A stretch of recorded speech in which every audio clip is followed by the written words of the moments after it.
BBC বাংলার সান্ধ্য অধিবেশন প্রবাহতে আপনাদের স্বাগত। আজ আপনাদের সাথে লন্ডন স্টুডিও থেকে আছি মানসী বড়ুয়া। বাংলাদেশের সর্বশেষ গুরুত্বপূর্ণ আপডেট সংবাদে আপনাকে স্বাগত। শুরুতেই সংবাদ শিরোনাম, পরে বিস্তারিত। প্রথমেই জানাবো আমাদের হাতে থাকা সর্বশেষ নির্বাচনের গুরুত্বপূর্ণ সবথেকে তাজা আপডেট সংবাদ। জরুরি সংবাদ সম্মেলন ডেকেছে জামাত ইসলাম। ত্রয়োদশ জাতীয় সংসদ নির্বাচন ঘিরে শেরপুর সহ দেশের বিভিন্ন স্থানে সহিংসতার ঘটনার প্রতিবাদে জামাত ইসলামের নেতাকর্মীরা নিহত হয়েছে। এ ঘটনায় জরুরি সংবাদ সম্মেলন ডেকেছে জামাত ইসলাম। আজ দুপুর 12টায় জামাত ইসলামের কেন্দ্রীয় কার্যালয়ে সংবাদ সম্মেলন অনুষ্ঠিত হবে। এরপর জানাবো জামাতের আমিরের সঙ্গে মার্কিন রাষ্ট্রদূতের সাক্ষাৎ। আবারও জামাত ইসলামের আমির ডা শফিকুর রহমানের সঙ্গে সাক্ষাৎ করলেন ঢাকায় নিযুক্ত যুক্তরাষ্ট্রের রাষ্ট্রদূত বেন্টি কিস্টোনসেন। এর সাক্ষাৎ আজ জামাত ইসলামের রাজধানীর বসুন্ধরাস্থ কার্যালয়ে সাক্ষাৎকার অনুষ্ঠিত হয়েছে। জামাত ইসলামের পক্ষ থেকে বিষয়টি নিশ্চিত করা হয়েছে। এদিকে বিএনপি জামাত নয়, একমাত্র আমরাই ইসলাম প্রতিষ্ঠা করতে চাই বললেন চরমোনাই পীর। ইসলামী আন্দোলন বাংলাদেশের আমির মুফতি সৈয়দ মোহাম্মদ রেজাউল করিম পীর সাহেব চরমোনাই বলেছেন, বিএনপি বা জামাত নয়, বাংলাদেশে একমাত্র ইসলামী আন্দোলন বাংলাদেশেই পূর্ণাঙ্গ ইসলাম প্রতিষ্ঠা করতে চায় বাংলাদেশ। জামাত ইসলামের পক্ষের বাক্স একটাই, আর সেটি হলো হাত পাখা।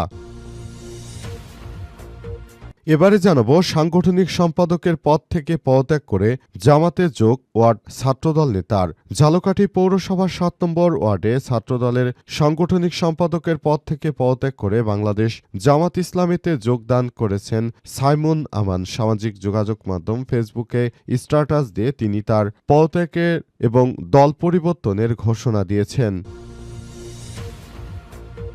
এবং সর্বশেষ জানাবো কলম্বিয়ায় পাহাড়ি এলাকায় যাত্রীবাহী বিমান বিধ্বস্ত, সংসদ সদস্য সহ নিহত 15। ল্যাতিন আমেরিকা দেশ কলম্বিয়ার উত্তরের পাহাড়ি এলাকায় একটি যাত্রীবাহী বিমান বিধ্বস্ত হয়ে আরোহী ও ক্রু সদস্য সহ সবাই নিহত হয়েছে। দুর্ঘটনার খবর নিশ্চিত করেছে দেশটির রাষ্ট্রীয়ত্ব বিমান সংস্থা। নিহতদের মধ্যে একজন সংসদ সদস্য ও আসন্ন নির্বাচনের একজন প্রার্থী রয়েছে বলে জানানো হয়েছে। প্রিয় দর্শক, এতক্ষণ শুনছিলেন সংবাদ শিরোনাম, এবারে বিস্তারিত। তবে তার আগে বন্ধুরা অনুরোধ থাকবে এই সংবাদটিতে একটি লাইক দিন। এই চ্যানেলে আপনি নতুন হয়ে থাকলে আমাদের সংবাদটি দেখতে দেখতে চ্যানেলটি সাবস্ক্রাইব করে রাখুন। কমেন্ট করে বন্ধুরা আপনার মূল্যবান মতামত জানিয়ে দিন আপনি বিশ্বের কোন দেশ থেকে বা বাংলাদেশের কোন স্থান থেকে আমাদের সংবাদটি দেখছেন এবং শুনছেন। আর বন্ধুরা, সংবাদটি আপনার সোশ্যাল মিডিয়া ফেসবুকে শেয়ার করে বন্ধুদেরও দেখার সুযোগ করে দিন। আর আগামী জাতীয় সংসদ নির্বাচনে আপনি কোন দলকে সমর্থন করেন কমেন্টে পুরো বিশ্বকে জানিয়ে দিন। এবারে বিস্তারিত। জরুরি সংবাদ সম্মেলন ডেকেছে জামাত ইসলাম। ত্রয়োদশ জাতীয় সংসদ নির্বাচন ঘিরে শেরপুর সহ দেশের বিভিন্ন স্থানে সহিংসতার ঘটনার প্রতিবাদে জরুরি সংবাদ সম্মেলন ডেকেছে জামাত ইসলাম। আজ 12টায় জামাত ইসলামের কেন্দ্রীয় কার্যালয়ে সংবাদ সম্মেলন অনুষ্ঠিত হবে। দলটির সহকারী সেক্রেটারি জেনারেল ও কেন্দ্রীয় মিডিয়া প্রচার বিভাগের প্রধান এহসানুল মাহবুব জুবায়েরের গণমাধ্যমে পাঠানো এক বার্তায় এসব কথা জানান। সম্মেলনে কেন্দ্রীয় নেতারা উপস্থিত থাকবেন বলে বার্তায় উল্লেখ করা হয়েছে। জামাত ইসলামের পক্ষ থেকে পুরো বিষয়টিকে খুবই সুন্দরভাবে ফুটিয়ে তোলার ব্যবস্থা গ্রহণ করা হচ্ছে। তবে বিভিন্ন সময় বাংলাদেশ জামাত ইসলামের নেতা কর্মীদের উপর বিএনপি কর্তৃক যে ধরনের অনাকাঙ্ক্ষিত হামলার ঘটনা ঘটিয়েছে, সেই ঘটনা তারা তীব্র নিন্দা ও প্রতিবাদ জানিয়েছে। জামাত ইসলামের পক্ষ থেকে বলা হয়েছে, এই ধরনের অনাকাঙ্ক্ষিত ঘটনা কোনোভাবেই গ্রহণযোগ্য নয়। বিএনপি নেতাকর্মীরা যেভাবে সারা দেশ জুড়ে সন্ত্রাসী কর্মকাণ্ড শুরু করেছে, তাদের সঙ্গে আমাদের কখনোই কোনো ভালো অবস্থানে যেতে পারি না। আমরা বিএনপিকে বন্ধু মনে করলেও তারা প্রকৃতপক্ষে একটা খুনি দল। এই খুনি দল আবার নতুন করে জামাত ইসলামের নেতাকর্মীদেরকে হত্যার ষড়যন্ত্রে মেতে উঠেছে। বাংলাদেশ জামাত ইসলামের নেতাকর্মীরা মনে করে নতুন বাংলাদেশ গড়ে তোলার জন্য সবাইকে সুন্দরভাবে কাজ করতে হবে, কিন্তু বিএনপির কারণে এখন অনেক বেশি সমস্যার সম্মুখীন হতে হচ্ছে তাদের। এই ব্যাপারটি তারা কোনোভাবেই ভালোভাবে নিচ্ছে না এবং এই ব্যাপারটি নিয়ে তারা খুবই কনফিউশনে রয়েছে। কি করা যায় সেসব বিষয় নিয়ে তারা সংবাদ সম্মেলনের ঘোষণা দিয়েছে এবং এই সংবাদ সম্মেলনের মধ্য দিয়ে তারা আজ নতুন কর্মপদ্ধতি নির্ধারণ করবে। জামাতের আমিরের সঙ্গে মার্কিন রাষ্ট্রদূতের সাক্ষাৎ। বাংলাদেশ জামাত ইসলামের আমির ডাক্তার শফিকুর রহমানের সঙ্গে ঢাকায় নিযুক্ত আমেরিকার রাষ্ট্রদূত বেন্টি কিস্টেনসেন সৌজন্য সাক্ষাৎ করেছেন। আজ জামাত ইসলামের বসুন্ধরার কার্যালয়ে সাক্ষাৎ অনুষ্ঠিত হয়। জামাত ইসলামের ভেরিফাইড ফেসবুক পেজের এক পোস্টে সৌজন্য সাক্ষাতের তথ্য জানানো হয়েছে।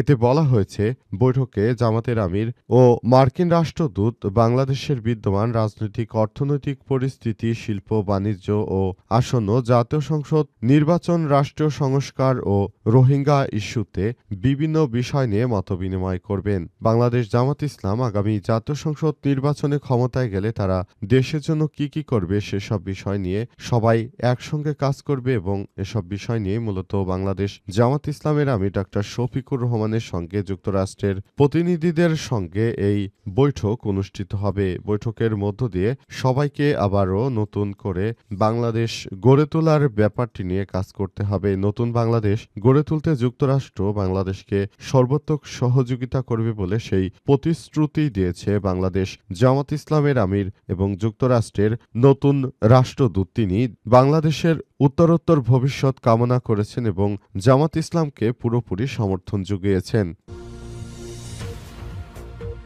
বিএনপি জামাত নয়, একমাত্র আমরাই ইসলাম প্রতিষ্ঠা করতে চাই বললেন চরমোনাই পীর। ইসলামী আন্দোলন বাংলাদেশের আমির মুফতি সৈয়দ মোহাম্মদ রেজাউল করিম পীর সাহেব চরমোনাই জানিয়েছেন, আগামীর বাংলাদেশ আমরা গড়ে তুলতে চাই। এদেশে চরমোনাই পীরই সবথেকে ইসলামিক রাজনৈতিক দল বলে মনে করে তিনি আরও বলেন, আমরা মনে করি এবার জাতীয় সংসদ নির্বাচনে আমরা সবার থেকে বিপুল ভোটে জয়লাভ করব। কিন্তু প্রকৃতপক্ষে মাঠ পর্যায়ে চরমোনাই পীরের ওইরকম কোনো জনপ্রিয়তা দেখা যাচ্ছে না। বাংলাদেশের যেসব জায়গায় চরমোনাই পীর সাহেব তার মাহফিলগুলো করার সিদ্ধান্ত নিয়েছে, সেখানেই দেখা গেছে চরমোনাই পীরের এই বক্তব্য প্রকৃতপক্ষে তিনি বললেও কাজে আসছে না। এই কথাগুলো শুধুমাত্র মুখেই শোনা যাচ্ছে, কিন্তু প্রকৃতপক্ষে আসলে এই ধরনের কোনো কিছুই কাজের কাজ হচ্ছে না। চরমোনাই পীরের রাজনৈতিক যে দল রয়েছে, আগামীতে জাতীয় সংসদ নির্বাচনে আসলে ইসলামী আন্দোলন কি করবে সেসব বিষয় সম্পর্কে এখনো বোঝা যাচ্ছে না। তাই সবাইকে এই বিষয়গুলো থেকে খুবই গুরুত্ব সহকারে বলা হচ্ছে এবং নতুন করে আবার এই ঘটনাগুলো যেন পুনরাবৃত্তি না ঘটে, দেশের মধ্যে যেন কোনো ধরনের সহিংসতা কর্মকাণ্ড না হয়, সেজন্য সবাইকে আরো বেশি সতর্ক থাকার আহ্বান জানানো হয়েছে। চরমোনাই পীর আরও মনে করে যে বাংলাদেশটাকে সুন্দরভাবে গড়ে তোলার জন্য সবাইকে একযোগে কাজ করতে হবে। সাংগঠনিক সম্পাদকের পদ থেকে পদত্যাগ করে জামাতে যোগ দিল ওয়ার্ড ছাত্রদল নেতা। ঝালকাঠি পৌরসভা ৭ নম্বর ওয়ার্ডের সাংগঠনিক সম্পাদকের পদ থেকে পদত্যাগ করে বাংলাদেশ জামাত ইসলামে যোগদান করেছেন সাইমন আমান। সামাজিক যোগাযোগ মাধ্যম ফেসবুকে স্ট্যাটাস দিয়ে তিনি এমন সিদ্ধান্তের কথা জানিয়েছেন। তিনি মনে করেন আগামী জাতীয় সংসদ নির্বাচনে যে রাজনৈতিক দল ভালো, তিনি তাদের পক্ষেই যোগ দিয়েছেন। আগামী জাতীয় সংসদ নির্বাচনে বাংলাদেশ জামাত ইসলাম যে নীতি নৈতিকতা অর্জন করেছে আর বিএনপি যে মানুষ হত্যা সহ রাহাজানি কর্মকাণ্ডে যুক্ত রয়েছে, সব কারণে মূলত তিনি এই রাজনৈতিক দলকে ত্যাগ করার বিষয়ে সিদ্ধান্ত গ্রহণ করেছেন এবং তিনি আগামীর জাতীয় সংসদ নির্বাচনে সবাইকে নিয়ে নতুন বাংলাদেশ গড়ে তুলতে চান এবং এসব বিষয়গুলো নিয়ে তিনি সেভাবেই দেখভাল করছেন।